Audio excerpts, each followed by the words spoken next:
সবকিছু বদলে যেতে পারে মাত্র একটা মুহূর্তেই।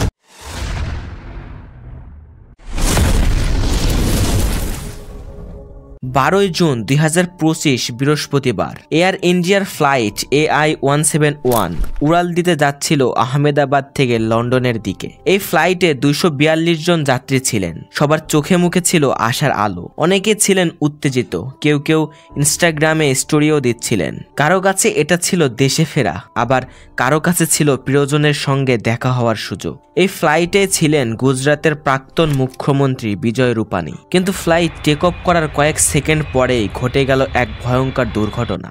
বিমানটি একটা আবাসিক এলাকার উপরে ভেঙে পড়ে, আর যেখানে পড়ে সেখানে ছিল একটা মেডিকেল কলেজ। ঠিক তখন ছাত্রছাত্রীরা হোস্টেলে বসে লাঞ্চ করছিল। বিমানটি সরাসরি গিয়ে সেই হোস্টেলের উপরেই পড়ে যায়। আপনি যে ছবিটা দেখছেন সেটাই সেই এয়ার ইন্ডিয়ার ভেঙে পড়া বিমান। এই ঘটনা একেবারে দেশের সামনে বড় বড় প্রশ্ন তুলে ধরে। এটা কিভাবে হলো, কেন হলো, আর এটা কি আটকানো যেত না?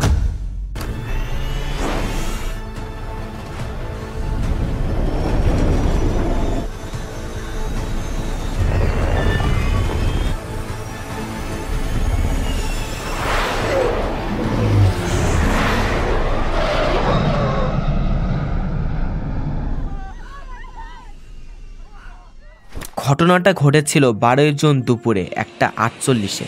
ফ্লাইট AI-171 আহমেদাবাদ থেকে লন্ডনের দিকে উড়াল দেয়। কিন্তু উড়াল দেওয়ার কয়েক সেকেন্ডের মধ্যেই এটা মেঘানীনগড়ের মেডিকেল কলেজের হোস্টেল ভবনে সজোরে ধাক্কা মারে। বিমানে তখন ছিল 230 জন যাত্রী আর 12 জন ক্রু মেম্বার। ভয়ানক সেই বিস্ফোরণের ধোঁয়া ছড়িয়ে পড়ে প্রায় 2 কিলোমিটার দূর পর্যন্ত। এই দুর্ঘটনায় বিমানে থাকা 241 জনের সবাই মারা যান, আর নিচে পড়ার কারণে আরও 28 জনের মৃত্যু হয়। মোট প্রাণহানি 269 জন। এই দুর্ঘটনা শুধু বিমানের যাত্রীদের জীবন কেড়ে নেয়নি, নিয়ে নিয়েছে অনেক ভবিষ্যৎ ডাক্তার, নার্স, যারা একদিন অন্যের জীবন বাঁচাতেন। বিমানটি প্রথমে মিস বিল্ডিংয়ে ধাক্কা মারে, যেখানে MBBS ছাত্ররা ছিলেন। তারপর পড়ে যায় অতুল্যম নামের হোস্টেলে, যেখানে সিনিয়র ডাক্তাররা থাকতেন। এই ভয়ানক সব ঘটনা ঘটে যায় মাত্র 30 থেকে 40 সেকেন্ডের মধ্যে। বিমানটি তখন মাত্র 600 ফুট উপরেই ছিল। আরো ভয়াবহ ব্যাপার হচ্ছে, এটা কোনো নতুন পাইলট চালাচ্ছিলেন না। ক্যাপ্টেন সুমিন সাবুয়ার ছিলেন পাইলট, 8200 ঘন্টার অভিজ্ঞতা। তার সঙ্গে ছিলেন কো পাইলট ক্লাইভ কুন্দ্রা, যার অভিজ্ঞতা 1000 ঘন্টারও বেশি। দুজনেই খুব অভিজ্ঞ ছিলেন। টেক অফের পরপরই তারা বুঝতে পারেন কিছু সমস্যা হয়েছে। তখনই তারা কন্ট্রোল টাওয়ারে জরুরি সংকেত পাঠান, মেডে সিগন্যাল। এর মানে হলো খুবই ভয়াবহ বিপদ, যেখানে পাইলট আর যাত্রীদের জীবন ঝুঁকির মুখে রয়েছে। এই সংকেত পাঠানোর পরই কন্ট্রোল টাওয়ারের সঙ্গে বিমানের যোগাযোগ বন্ধ হয়ে যায়। সোশ্যাল মিডিয়াতে এক ভিডিও ভাইরাল হয়, যেখানে দেখা যায় প্লেনটি ধীরে ধীরে উপরে উঠছিল, হঠাৎ করে নিচে নামতে শুরু করে, আর পরের মুহূর্তে এক বিশাল বিস্ফোরণ হয়। সবচেয়ে ভয়ঙ্কর বিষয় হলো, আগে থেকে কোনো বিপদের সংকেত ছিল না, আবহাওয়াও খারাপ ছিল না। এত নিচু উচ্চতায় এত বড় দুর্ঘটনা, এক কথায় ভয় ধরিয়ে দেওয়ার মতো। তাহলে এটা কিভাবেই বা ঘটলো? কারোর গাফিলতি নাকি কোনো যান্ত্রিক ত্রুটি? এখনো পর্যন্ত বলা যাচ্ছে না, তবে তদন্ত চলছে। তবে এত বড় ধ্বংসযজ্ঞের মধ্যেও এক অলৌকিক ব্যাপার ঘটেছে।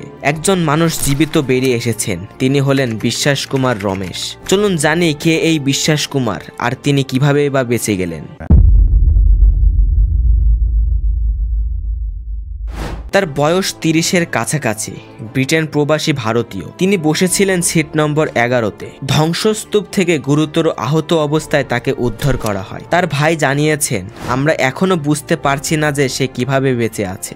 এভিয়েশন বিশেষজ্ঞদের মতে সেই সিটটা নাকি প্রথমে প্লেন থেকে বিচ্ছিন্ন হয়ে যায়, তাই বাকিদের মতো তার উপরে বিশাল আঘাত আসেনি। বিশ্বাস কুমার বলছেন, আমি বিশ্বাসই করতে পারছি না যে আমি বেঁচে আছি। যেন মনে হচ্ছিল শেষ সময় এসে গেছে, সবকিছু চোখের সামনে ঘটে গেল আর আমি বেঁচে গেলাম। তবে প্রশ্ন রয়ে যায়, এই দুর্ঘটনা কি আটকানো যেত না? প্রত্যেকটা বড় দুর্ঘটনা আসলে হঠাৎ করেই ঘটে না, ধীরে ধীরে কোনো না কোনো গাফিলতির ফসল হয় সেটা। 2024 সালে নিউ ইয়র্ক টাইমসে ছাপা হয় এক রিপোর্ট, যেখানে বোয়িং এর এক ইঞ্জিনিয়ার স্যাম FAA কে সতর্ক করেছিলেন। তিনি বলেন, 787 ড্রিমলাইনার আর 777 সিরিজের প্লেনে কিছু গুরুতর সমস্যা আছে। স্যাম জানান, আমি বোয়িংকে ছোট করতে চাই না, তবে তবে চাই না ভবিষ্যতে এরকম ভয়ানক কিছু ঘটুক। তিনি বলেন, ড্রিমলাইনার বানানোর সময় কিছু শর্টকাট নেওয়া হয়েছিল। এর স্ট্রাকচার লাইফ কম, বডির মধ্যে ফাটল ধরার সম্ভাবনাও আছে। তবে এর মানে এই না যে সব ড্রিমলাইনার ভেঙে পড়বে, কিন্তু কোনো অস্বাভাবিক পরিস্থিতি এলে